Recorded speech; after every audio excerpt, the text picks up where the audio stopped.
দীর্ঘদিন অনশনের পর কোন ভিখারি যদি ভোজ বাড়িতে ভোজ পায়, তার খাওয়া দাওয়ার পর যেমন আনন্দ লাভ হয়, তোর গান শুনে আমার ততটা আনন্দ হয়েছে। দীর্ঘদিন একটা লোক খেতে পায় নাই, তারপরে ভোজ বাড়িতে ভোজ পেয়েছে, তার কত আনন্দ হবে। একটা বন্ধা নারী যদি হঠাৎ সন্তান পাই করলে সেই মায়ের যেমন আনন্দ লাভ হয়, তোর গান শুনে আমার ততটা আনন্দ হয়েছে। জিজ্ঞাসা করেছিলাম, যেটা উত্তর দিয়েছেন সেটা আপনারা শুনলেন বসে বসে। তোর কথার মধ্যে যদি ধরি কি এখন আমরা পেলাম কি দেখলাম আমি অঙ্ক করছে। প্রথম জিজ্ঞাসা করছিলাম, ক্ষত্রিয় হয়ে তুমি যুদ্ধক্ষেত্র পরিত্যাগ করলে কেন? উত্তরটা শুনলেন আপনারা, আমিও শুনলাম বসে বসে। একটা কথাই আছে, টোকর কখনো টাকে চুল বেরোয় না, আর মেঘের গর্জন গাবচটা ঢাকে ঢাকা যায় না।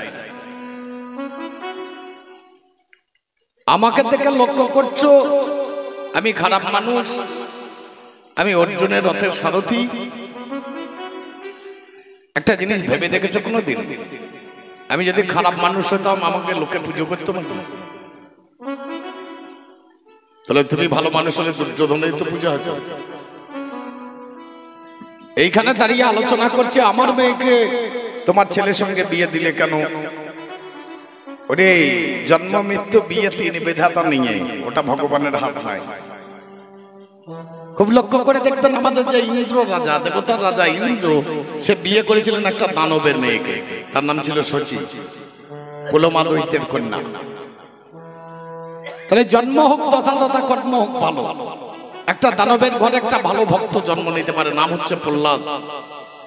হিরণ্যকশিপুর ঘরে জন্ম নিয়েছিলেন ভক্ত প্রহ্লাদ। হিসাব করে দেখ, তারপরে কথাগুলো বললে পরে ভালো লাগবে। তা বলছে বাবা, কি বলছে আমি ঠিক বুঝতে পারছি না, খচর খচর করে অনেক কিছু বলছে। তো বলাটা খুব সুন্দর হচ্ছে, তার না বললে হবে না। দুটি ছেলে আচর ছোটা ছুটল। আমার বাবা একদিন আমাকে বলছে, রসরাজ গরু বিচে দিয়েছি রে। গরু বিজলে চাষের সময় গরু বিজলে হবে। একদিন আমাদের পাশেই পাঠানপাড়া বলে একটা গ্রাম আছে, বড় চাষার গ্রাম।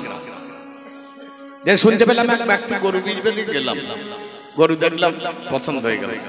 গরু ভালো, 1,20,000 টাকা দাম বললো। আমি বললাম 1,10,000 দেবো। বলে হবে না, 1,20,000 দিতে হবে। আমরা বয়তে কেমন?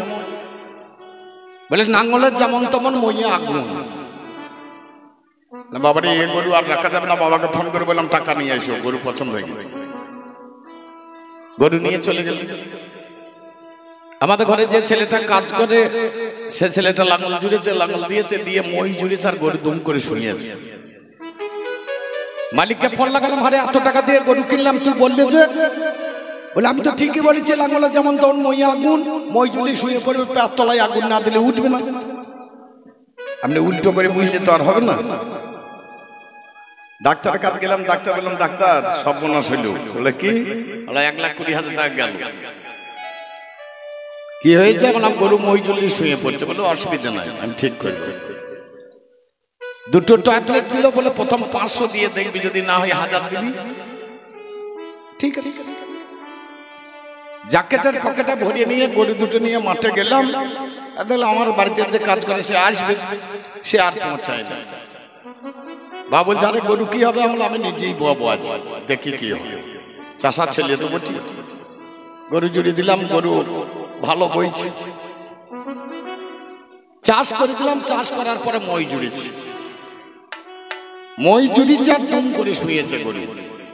হঠাৎ মনে পড়েছে আমার বন্ধুর ওষুধ দেওয়া 500 আছে। 500 মানে বড় লঙ্কা বেটে ট্যাবলেট করা আছে, আর 1000 মানে ধানি লঙ্কা। 10,000 লোকে রান্নাতে একটা দিলেই কাজ হবে।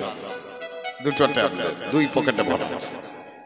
একটা নিয়ে লেজটাকে তুলে পাছাই গুঁজে নিয়েছি, আর গরু দরাম করে উঠেছে। উঠবি তো ওট, মই জন নিয়ে এক দড়ি বাড়িতে উঠেছে। আমি মাথায় হাত দিয়ে ভাবছি, গরু যদি এত দর, আমি গরু ধরবো কি করে? হঠাৎ মনে পড়ছে আরো একটা ট্যাবলেট আছে, আমার পাছাই লাগাই, তাহলে আমি আরো ধরতে পাই। গরু যদি 500 দিয়ে এত দরে তাকে ধরতে 1000 লাগে তাতে তার ধরা যাবে না। হ্যাঁ রে, তোকে 500 দিলে যদি এত ধরতে 1000 দিলে কত ধরবি?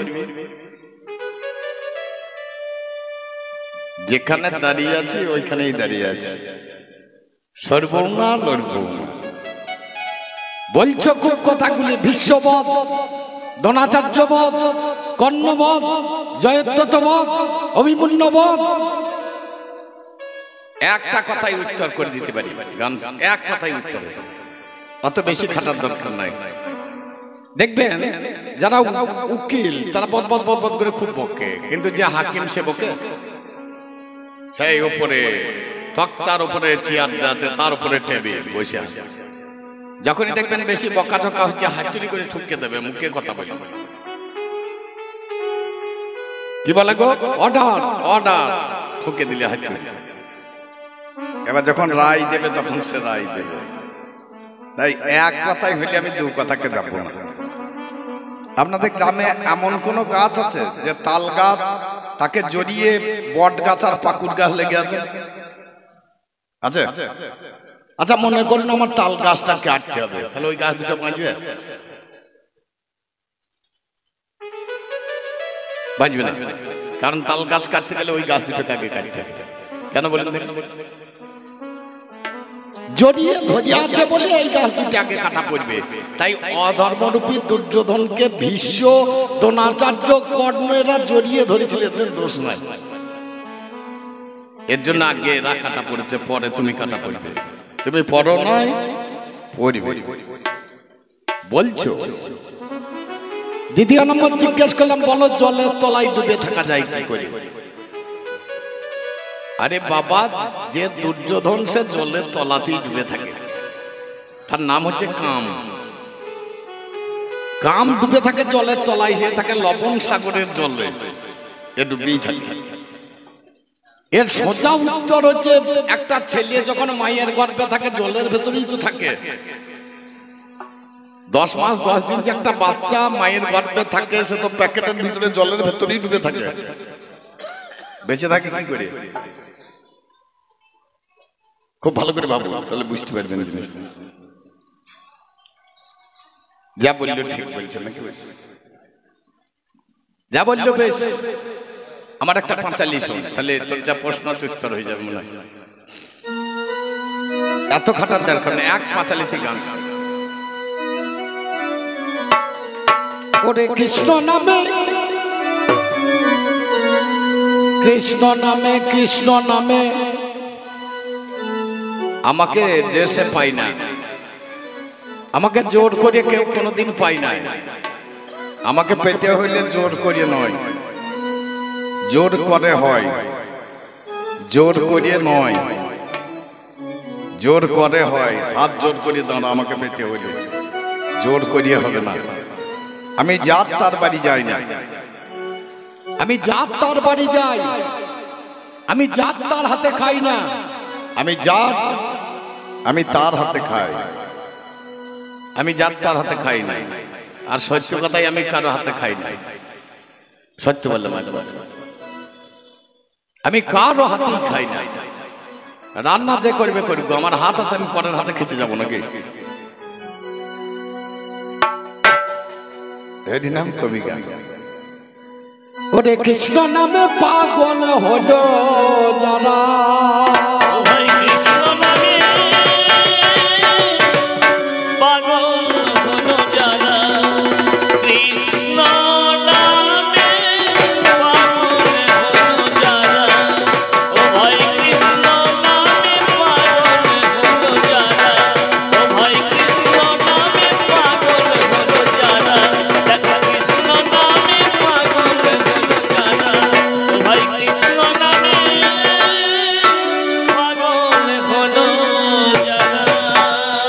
যেমন রতনেতে রতন চেনে গো, চোরে চেনে চোর, শুকরেতে কচু চেনে, আরে কোকিলে চেনে ভোর। একজনে ব্রাহ্মণ আমার বাজারেতে গেল, এক মেছনি মাছ বিক্রি দেখিবারে পেল একটা বাটখারা, সেটা পাথর।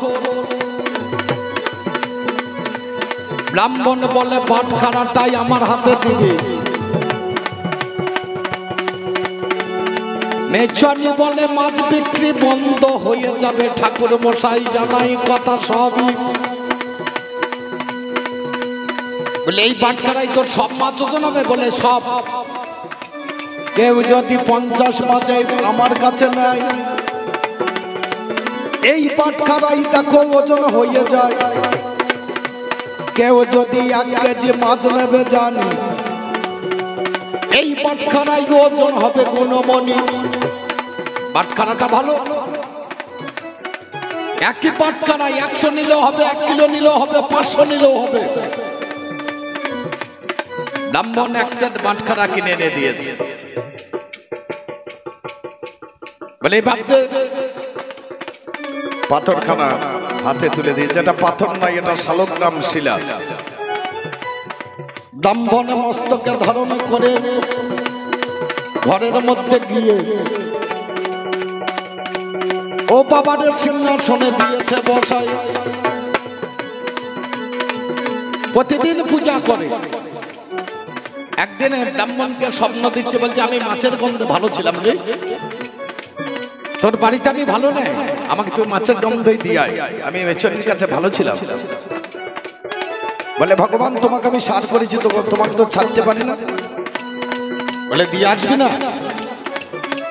কাল সকালে বউটা তোর যাবে দেখো মারা, আমায় ছাড়তে পারছিস না। ব্রাহ্মণ জানাই আগা গোড়া। পরের দিনে সকাল বেলায় যখন ব্রাহ্মণ উঠে গেছে,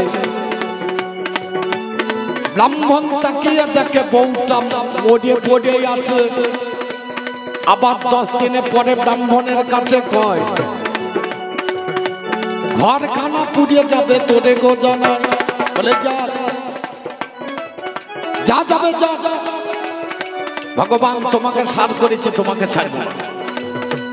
10 দিনে পরে বাবা ঘরে আগুন লাগলো। ব্রাহ্মণের শালগ্রাম শিলা ভগবানকে একটা ঝোলাতে ভরিল। ঝোলাখানা কাঁধে লইয়ে অগ্নি চলে যায়। সন্ধ্যাবেলায় একটা বড় জঙ্গলে পৌঁছায়। জঙ্গলেতে একটা শিব মন্দির ছিল পাছাতে, সেখানে ব্রাহ্মণ দাঁড়ালো। এইখানে থাকবো বলে ইচ্ছা প্রকাশ করলো। পান্ডার দল থাকতে দিল সকালবেলা ভাই। শিবের গায়ে গয়না ছিল চুরি হয়ে যায়। চারিদিকে খোঁজাখুঁজি আরম্ভ হলো। শেষকালে গয়নাগুলো শিবের ঝোলাই পেল। ঘাতক দেখে ব্রাহ্মণের হাত কেটে নেয়। ব্রাহ্মণ আমার বসে বসে কাঁদে, মহাশয়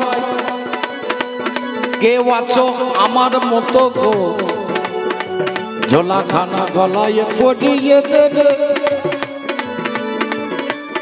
আজ আমার হাত নাই বিশ্ব ভবারে নবে।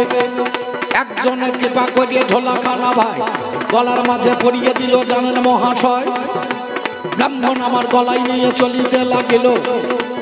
হা কৃষ্ণ করুণা সিন্ধু গোপেশ গোপিকা কান্ত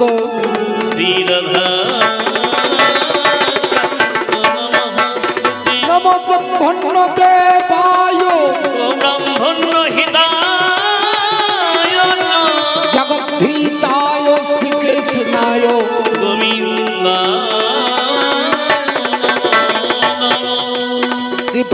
কৃপা করো হে ভগবান, আমি যেন রাখতে পারি তোমারও সম্মান। কাঁদতে কাঁদতে ব্রাহ্মণ আমার রাস্তায় চলেছে। পাশে একটা সরোবরে দেখতে পেয়েছে। সরোবরে একটি মাত্র ফুল ফুটে আছে। মনে মনে ব্রাহ্মণ আমার দাঁড়িয়ে ভাবিছে, মনে ভাবছে যেদিন হাত ছিল সেদিন এই ফুল ছিল না, আর আজকে ফুল আছে, আজ আমার হাত নেই, দেবো কেমন করি? ভাবতে ভাবতে ব্রাহ্মণে জলেতে নেমেছে, এক গলা জলে গিয়ে হাজির হয়ে গেছে। পুষ্পের কাছে দাঁড়াই এলো জানেন মহাশয়, দাঁত দিয়ে পুষ্পটাকে যত্ন কেটে নেয়। ও বাবা রে, দাঁত দিয়ে পুষ্প কেটে নিল। ধীরে ধীরে ওই ব্রাহ্মণ উপরে আসিল, উপরে এসে বাবা মস্তকেতে দেয়। গো আর কি আমি থাকতে পারে গোবিন্দ গোসাই, সামনে এসে দাঁড়াই এলেন সেই ভগবান। করজোরে ব্রাহ্মণ আমার দাঁড়াই মতিমান, ভগবান এতদিনে তোমার কৃপা হলো, আজকে দেখো আমার ভগবান সব চলে গেল। ভগবানে হাসতে হাসতে কইছে তখন, আরে বেটা তোর সব চলে গেছে, তোর হাতও তো ছিল না, জোর হাতে দাঁড়ালি কি করে? তোর হাত দুটি তো কাটা গিয়েছে আজকে ভোরবেলায়, তাতে তুই জোর হাতে দাঁড়িয়ে আমার সামনে দাঁড়িয়ে আছে, হাত দুটি কোথায়? ভগবান মাথায় হাত দিয়ে বলল, যদি কেউ করে আমার আস, আমি করি তার সর্বনাশ, তাতেও যদি না ছাড়ে পাস, আমি হয় তার দাসানু। ওটাই অমূল্য ধন পেতে হলে আগে হতে হয় গো সদেব। তারে হতে হয় গো সর্বহারা, হতে হয় গো সর্বহারা। কৃষ্ণ নামে পাগল হলো যারা, ও ভাই কৃষ্ণ নামে পাগল হলো যারা। দেখো কৃষ্ণ নামে পাগল হলো যারা, ও ভাই কৃষ্ণ নামে পাগল হলো যারা। দেখো কৃষ্ণ নামে পাগল হলো যারা, ও ভাই কৃষ্ণ নামে পাগল হলো যারা। কৃষ্ণ নামে পাগল হলো যারা, ও ভাই কৃষ্ণ নামে পাগল হলো যারা। ও ভাই কৃষ্ণ নামে পাগল হলো যারা, ও ভাই কৃষ্ণ নামে পাগল হলো যারা। একদিন রাজা যুধিষ্ঠির একটা যজ্ঞ করেছিলেন, তার নাম হচ্ছে রাজসূয় যজ্ঞ। এই যজ্ঞ শেষে অনেক লোককে সেবা দিয়েছে। আপনাদের যে হরিনামের কালকে দিবারাত্রি দুই রকম অনুষ্ঠান চলছিল, এখানে বহু লোকের সেবা হয়েছে। সেবা করার যে পাতাগুলো সেগুলো আপনারা কি করেছেন? নিশ্চয় ফেলে দিয়েছে। যুধিষ্ঠির লোকজন সেবা করানোর পরে পত্রগুলো ফেলে দিল। একটা বেজি এসে ওই উচ্ছিষ্ট পত্রগুলো যেগুলো ফেলে দিয়েছে ওইগুলোতে বদন ঠেকাচ্ছে। অর্ধেকটা সোনার মতো, অর্ধেকটা বেজির মতো। বেজিটার অর্ধেকটা সোনা। যুধিষ্ঠির গিয়ে বলছে, আচ্ছা বেজি বল, আপনার অর্ধেকটা সোনা কেন? বলে, আমি একটা রাজার যজ্ঞে গিয়েছিলাম, তার যজ্ঞে একটা উচ্ছিষ্ট পত্রে বদন দিয়েছিলাম, দিয়ে অর্ধেকটা সোনা হয়ে গেছে। আজকে আবার এলাম আপনার যজ্ঞে পুরোটা সোনা করে নেব, কিন্তু আর হলো না গো। বলে কেন? বলে আপনার যজ্ঞটা ঠিক হয় নাই। বলে আমাদের বাড়িতে যজ্ঞেশ্বর বসে আছে কৃষ্ণ, আর আমাদের যজ্ঞ ঠিক হয় নাই। তাড়াতাড়ি আমার কাছে এসে যুধিষ্ঠির জিজ্ঞেস করছে, আচ্ছা ভগবান, আমাদের যজ্ঞ ঠিক হয় নাই? আমি বললাম হয়েছে, আর একটু বাকি আছে। বলে কি বাকি আছে? বলে সব তো হয়েছে, কিন্তু এখনো বৈষ্ণব সেবা হয় না। ওরে বৈষ্ণব সেবা হয় না,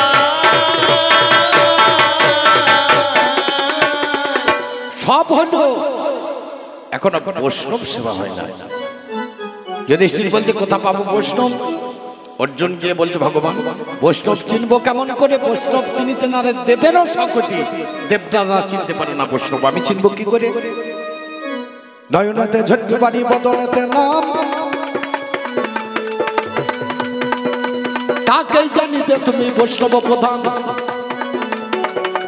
কৃষ্ণ নাম বলতে বলতে নয়ন বাড়ি ঝরবে,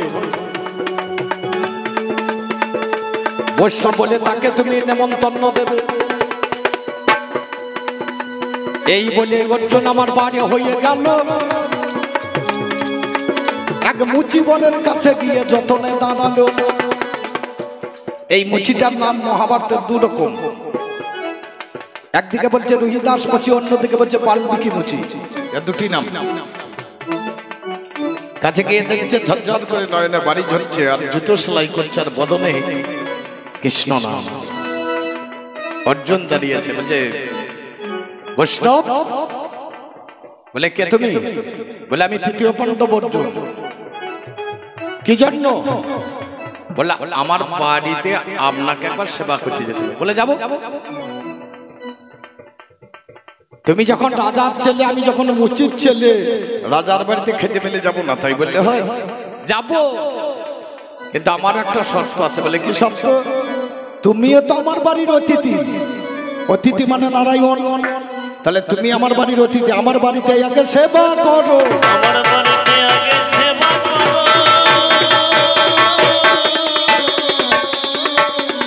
অর্জুন চিন্তায় পড়ে গিয়েছে, মুচিবরের বাড়িতে সেবা নিতে হবে।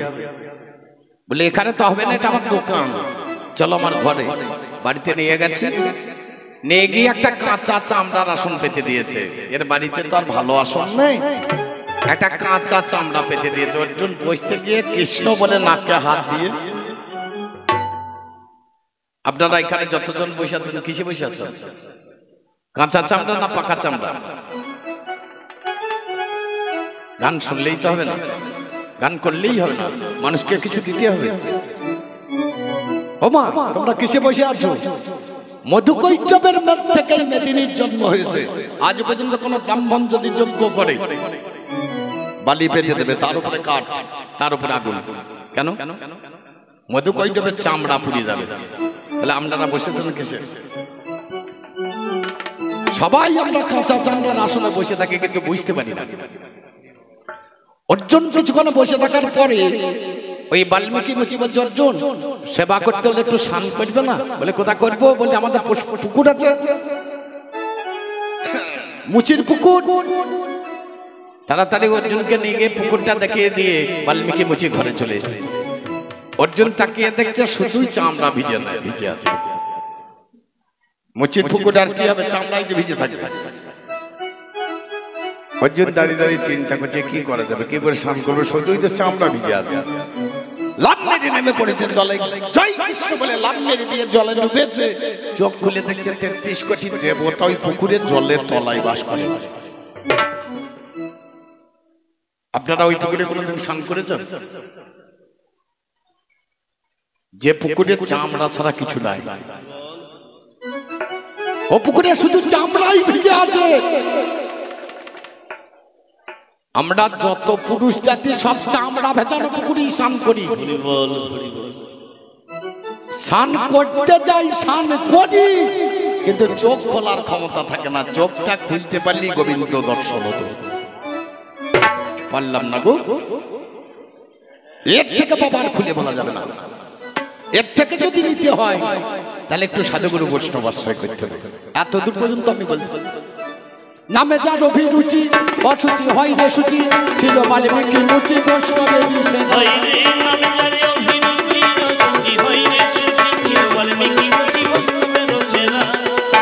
আমার নামের দাম দেখেছ? কোনো মুচি যদি সুচি হয়, যদি কৃষ্ণ ভজে, কৃষ্ণ নামের গুণ, মুচি হয়ে সুচি হয় যদি কৃষ্ণ ভজে, আর ব্রাহ্মণ হয়ে চণ্ডাল হয় যদি কৃষ্ণ ত্যাজে। আমার নাম যদি কেউ নিয়ে থাকে, সে যেগুলি জন্মাক না কেন, সে সুচি অবস্থায় থাকবে। নামে যার অভিরুচি, অসুচি হয় না সুচি, ছিল বাল্মীকি মুচি বৈষ্ণবের বিশেষ।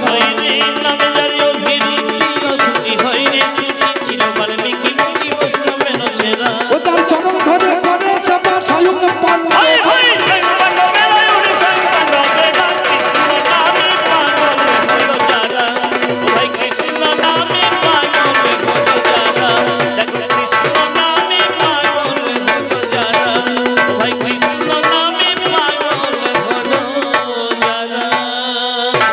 একদিন গোবিন্দ দয়াময় একটা বালকের বেশ ধরে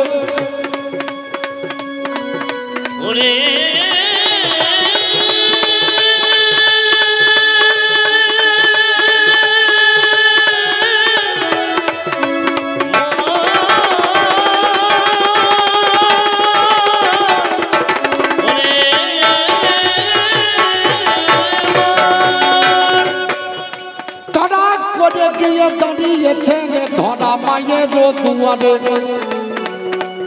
মা দুটি খেতে দাও না, বড় খিদে লেগেছে গো। বলে কে রে বাবা তুই? বলে আমি একটা বাচ্চা ছেলে গো, অনেকদিন খাই নাই, দুটি খেতে দাও না। বলে একটু অপেক্ষা কর, তোর বাবা ফিরুক, তারপরে তোকে খেতে দেবে। যখন বাবা ফিরলেন দেখছে ঝোলাখানা খুলে দেখছে বাবার ঝোলায় কিছু নাই। মা চিন্তা করছে, ভগবানের কথা স্মরণ করছে, ভগবান আমাকে এমন একটা ঘরে জন্ম দিয়েছে, বাড়িতে একটা মানুষ এলে তাকে আমি যত্ন করতে পারি না।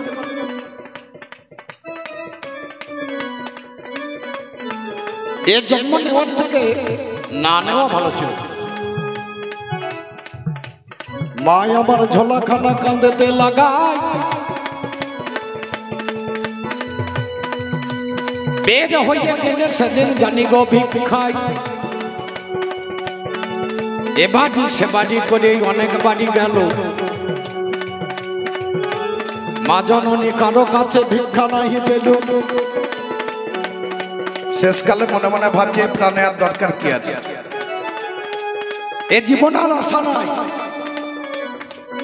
নদীর জলে ঝাঁপ দিয়ে প্রাণটা বিসর্জন করে দেবে। অতিথি সেবা দিতে পারবো না, এই জীবনের দরকার কি আছে। চলে যাচ্ছে মা নদীর দিকে, এমন সময়ে দেখতে পেয়ে যায় একটা দোকানি বসেই আছে, যত্ন করিয়ে দোকানটা সাজায়। তাড়াতাড়ি ছুটি গিয়ে বলছে কিছু দাও না, আমার বাড়িতে একটা অতিথি এসেছে। বলে তুমি কিছু দাও? বলে আমার দেবার মতো কিছু নাই, দেখছিস আমি একটা ছিন্ন বসন পরিধান করে একটা ছেঁড়া কাপড় পরেছি। বলে তোমার কাছে ভালো জিনিস আছে আমি দেখতে পাচ্ছি তো। বলে দেখতে পাচ্ছিস, কি দেবো তোকে? তোমার দুটি পয় ধর, আমার কথা ধর, একটা কর্তন করে দাও মা।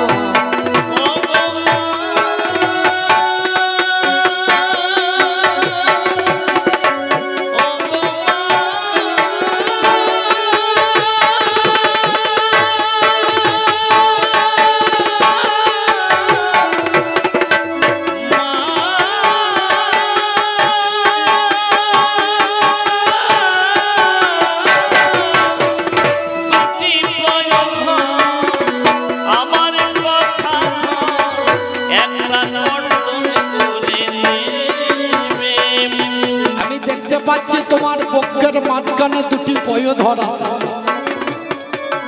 একটা কেটে দাও। মা চিন্তা করছে দেহ তো গোবিন্দেরই দান। আসতে ভাই, আমি কথা বলছি তখন আরো জোরে বাজা। একটাকে যদি কর্তন করে দাও তাহলে তোমরা কিছু বলে দেবে? বলে হ্যাঁ দেবে। তারা করে দোকানিকে বলছে একটা ছুরিকে দাও। ছুরিখানা করে নিয়ে মা জননী যেই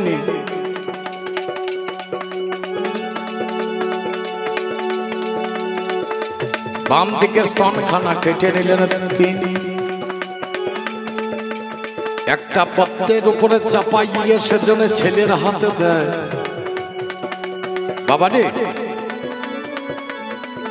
যদি মা হিসাবে নিস তাহলে উত্তম জায়গা পাবে, আর যদি অন্য ভাবে নিস তাহলে নরকে চলে যাবে।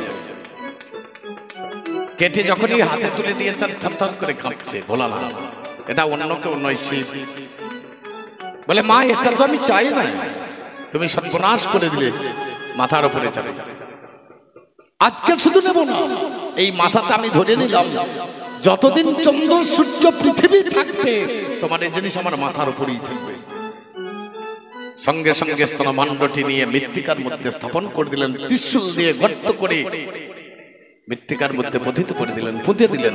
আর সঙ্গে সঙ্গে সেখান থেকে একটা বৃক্ষের জন্ম হলো, তার নাম হচ্ছে শিবফল, যাকে আমরা বেল বলি। আজ পর্যন্ত দেখবেন শিব পুজো বেলের পাতা ছাড়া হবে না।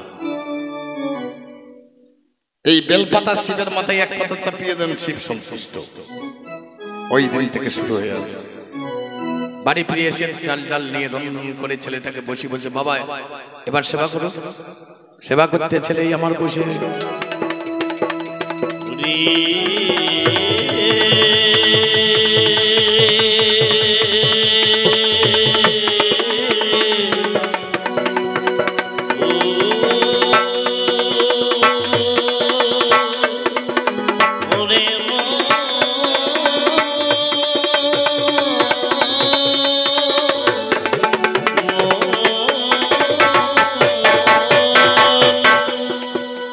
সেবা করতে বসেছে মা। আমাদের দেশের মানুষ এগুলো জানে না।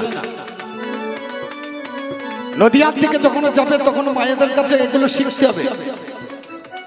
বাইরে থেকে আমরা যখন গান বাজনা করতে যাই, আমাদের খাবার টাবার সব সজিয়ে দিলেন, তারপর একটা ধূপবাতি ধরিয়ে নিয়ে এসে গলায় কাপড় দিয়ে সবাইকে ধূপবাতি দেখিয়ে বলে এবার সেবায় বসবো। বাবা, আমাদের দেশে কোনো মানুষ সেটা জানে? অতিথি যদি নারায়ণ হয়, নারায়ণকে সেবা দিলে ধূপ প্রদীপ দিতে হয়, এটা জানে না? আমরা তো দিই না, কিন্তু নদীয়াবাসী ওরা দেয়।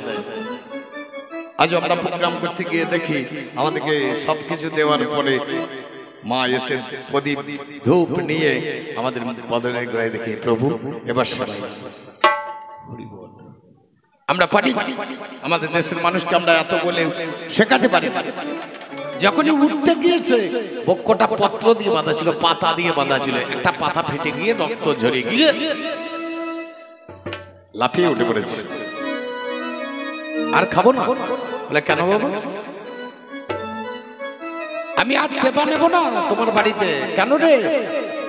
অসুচি হো ইলে নারী সেবা দিতে নাই মা। রসুচি হইলে নারী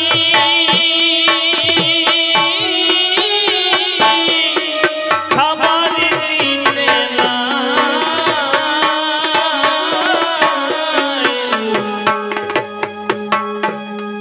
বলো মাগো তোমার খাবার কেমন করে খাও? বলো বাগো কেমন করে তোমার খাবার খাই। মাগো তোমার হাতে আমি সেবা নেব না। মাগো তোমার হাতে আমি সেবা নেব না। এ সময়ে সেবা দিতে রয় মালা। মাগো তোমার হাতে আমি সেবা নেব না। এ শুয়ে মাগো সেবা হবে না। তোমার হাতে আমি সেবা, মাগো এ শুয়ে আর সেবা হবে না। তোমার হাতে আমি সেবা নেব না। মা আমার দাঁড়িয়ে দাঁড়িয়ে কাঁদছে, বাচ্চারে আমি তো যা ভাবছিস আমি সেটা নয়, আমি অসুচি নয়। ও মা, একটা ভালো কথা শোনা হলো, অসুচি হলে পরে ওই 4 দিন স্বামীকে পর্যন্ত জল দিতে নাই, তাতে ক্ষতি হয়। আমাদের দেশের এই কথাগুলো, শাস্ত্রের কথাগুলো আমরা মান্যতা দিই না বলে আজকে দেশের অবস্থা এই জায়গায় দাঁড়িয়েছে। বলে বাবা খাবি না? তুই যেটা ভাবছিস আমি সেটা নয়। অন্তর্যামী গোবিন্দ বসে বললেন সেবাই। সেবা করার পরেই উঠে বলছে মা এবার ঘুম এসছে, ঘুমাবো। তারা করে ছেলে লইয়ে ঘরে চলে গেল। ঘরে গিয়ে কাপড় দিয়ে বিছানা করি, ঘুমিয়ে যা তাড়াতাড়ি। ঘুম আসে না মা জননী গো। একটা স্তনে যখন বদনেতে দেবে তখনই দেখো মাগো ঘুমটাই আসবে। ও মা, তোমার একটা স্তন কেটে আমার বদনে, একটা স্তন আমার বদনে পুড়ে দাও, আমি ঘুমিয়ে যাবো। একটা স্তন মা বদনে ভরে দিয়ে বলছে এবার ঘুমো। বলে এভাবে ঘুম আসে না। বলে কি করে ঘুমাবি? একটা বদনে দাও, একটা হাত চাপাবো।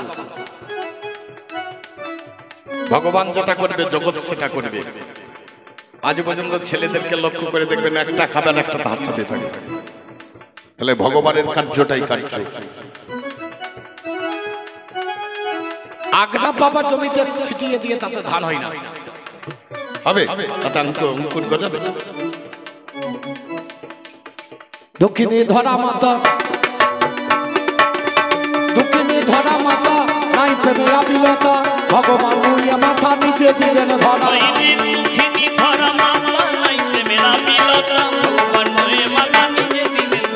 ওরে তনকটে তনপান করিলেন সায়ো মাখন।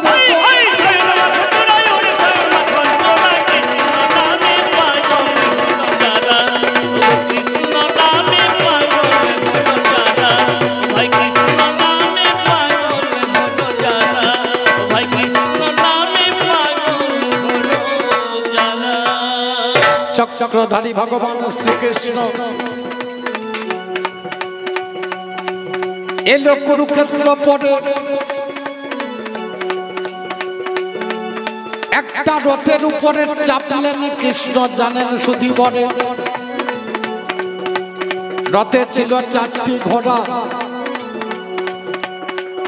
ধর্ম অর্থ কামার মোক্ষ 4 ঘোড়া পায়, 4টেই বাবা সাদা রঙের। যে রথটা ভগবানে নিজেতে চালায়, লাগামে ধারী ভগবান শ্রীকৃষ্ণ 3টে ঘোড়ার লাগামে খোলাই আছে। একটা ঘোড়ার মুখে বাবা লাগামে ধরেছে, 4টে ঘোড়া আছে রথে, তার মধ্যে 3টে ঘোড়ার মুখে লাগাম নাই, আর একটা ঘোড়ার মুখে লাগাম দিয়ে ভগবান কৃষ্ণ ধরে আছে। 3টে ঘোড়ার লাগাম নাই, মানে ধর্মার্থ কাম এর লাগাম হয় না। আর যেটা মুখ্য ঘোড়া এটা বাবা লাগাম আছে, ভগবান কৃষ্ণ ধরে আছে। ওপরে ধ্বজাই রেখেছে হনুমান,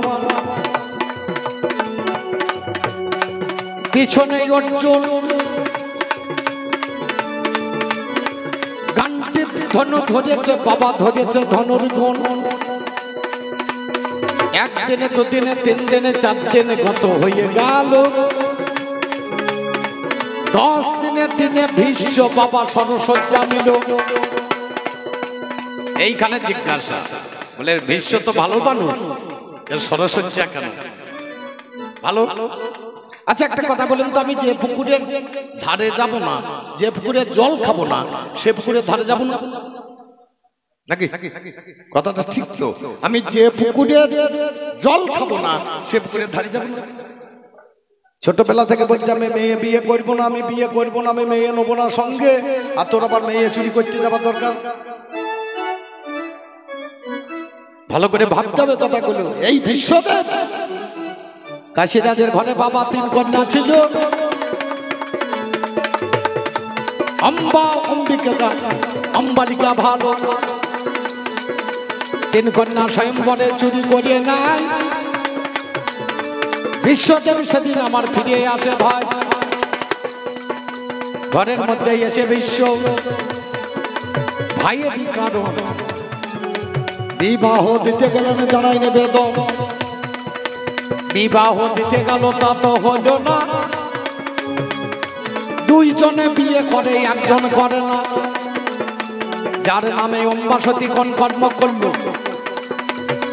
আমি শল্যরাজকে ভালোবাসি তুমি শুনে চলো।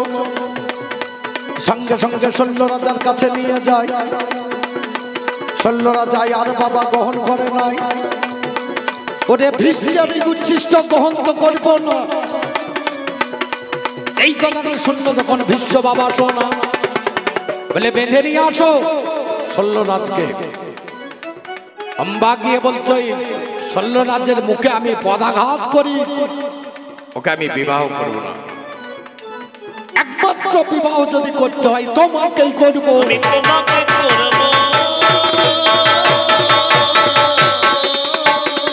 বিশ্বকে বলছে আমি তোমাকেই করবো, বলে আমাকে বিয়ে করব, কিন্তু আমি যে করবো না, আমি সাধন করি ব্রহ্মচর্য। আমি সাধন করি ব্রহ্মচর্য, আমি সাধন করি ব্রহ্মচর্য, আমি সাধন করি ব্রহ্মচর্য, আমি সাধন করি ওই জাতি কলে মনটা ঢেলে করব না কুকার আমি করব না কুকার্য, করব না কুকার্য, সাধন করি ব্রহ্মচর্য, আমি সাধন করি ব্রহ্মচর্য, আমি সাধন করি ব্রহ্মচর্য, আমি সাধন করি ব্রহ্মচর্য। বলে আমি ব্রহ্মচর্য সাধন করে আমি নাড়ু নেব না সঙ্গে। আম্বা বলছে তবে আমার হাত ধরে নিয়ে এলে কেন? বলে আমি গ্রহণ করতে পারি না, তোমাকে আমি ভগ্নি বলে মেনে নিতে পারি। বলে ভক্তি বললে পরে অন্য কেউ মেনে নেবে, কিন্তু আমি মেনে নেব না। বলে আজ থেকে তুমি আমার জননী, তোমাকে আমি মা হিসাবে আজ থেকে স্বীকার করে নিলাম। কানতে কানতে অম্বার সতী গো